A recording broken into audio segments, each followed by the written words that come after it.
বিড়ালটি রাস্তার মধ্যে লোহা ফেলছিল। সেই সময় রাস্তা দিয়ে কুমিরের গাড়ি আসছিল। কুমিরের গাড়ি সেই লোহার মধ্যে পড়ে পাংচার হয়ে যায়। কুমির সেটা দেখে অনেক রাগান্বিত হয়ে যায়।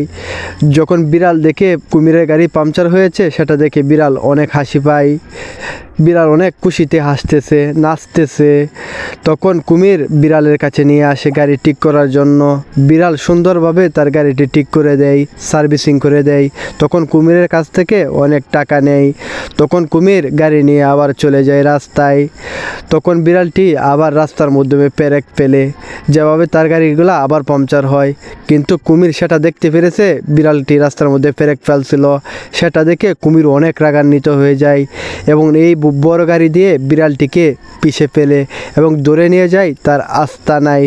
তখন তাকে অনেক পিটনা দেয়, অনেক মার দেয় এবং তার কাছ থেকে টাকা সব নিয়ে নেয়। তখন কুমিরটি অনেক খুশি হয়।